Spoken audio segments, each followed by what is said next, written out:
ci last vidéo bi maa ngi la doon présenté benn outil bu tudd Notebook LM bi nga xamante ne daf lay permettre nga jàng à une vitesse hallucinante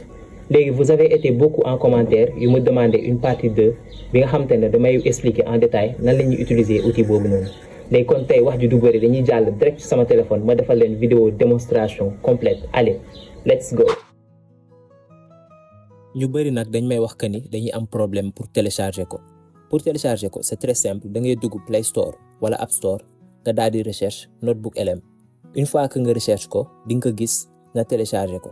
wante am na téléphone yu nga xamante ne compatible ñu ak Notebook LM maanaam mën nga ko télécharger sax du ñëw léegi bu fekkee c'est ton cas yow benn option moo la dese da ngay dem directement ci site web bi pour ce faire da ngay dugg Google nga dem rechercher Notebook LM boo rechercher Notebook LM nga dugg ci premier site bi. léegi boo ci duggee di nga gis fu ñu bind essayer Notebook LM nga daal di ko bës mën na la laaj nag nga renseigner sa compte Google nga daal di koy dugal boo ko defee di nga mën a accéder ci outils yi nga am yëpp pour utiliser Notebook LM wante bu ñu weesoo loolu noonu boo duggee ci biir application bi nii la lay apparaître lee boo ñëwee ci menu bi nag di nga gis benn bouton photo mën nga ci bës nga daal di photo benn affaire nga jox ko léegi ci loolu lay sukkandiku pour générer la soit ay explication soit ay résumé et cetera. wante mën nga bës directement ci créer une fois que nga bës ci créer am nga possibilité dugal benn PDF wala benn fichier audio wala benn image wala benn site web benn lien wu site web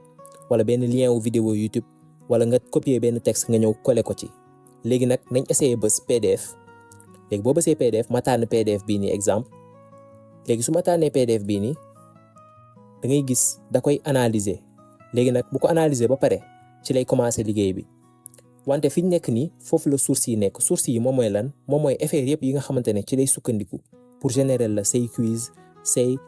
présentation et cetera bu la neexee yokk nañ ni chapitre 1 mën nañ ci ajouter yeneen da ngay bës ajouter une source nga daal di ajouter yeneen yi comme par exemple chapitre 2 mën nga ko ci yokk chapitre 3 et cetera yaay xool léegi boo duggee chat da ngay gis que ni defaral na la benn résumé bu simple ci document bi léegi fii mën nga bës nga poser ko n'importe quelle question boo bëggee. wante mën nga dem tamit studio boo demee studio di nga mën a créer ay affaires yoo xamante ne dañuy gën a utile encore foofu mën nga créer benn résumé audio maanaam benn podcast wala benn résumé vidéo bi nga xamante ne day am illustration yi ñu la koy expliquer clairement wala benn flashcard maanaam ay cartes yoo xamante ne dañuy am ay mini information c'est très utile pour que ngay jàng affaires yi di ko mémoriser mën nga ci def quiz pour entraîner wu wala nga générer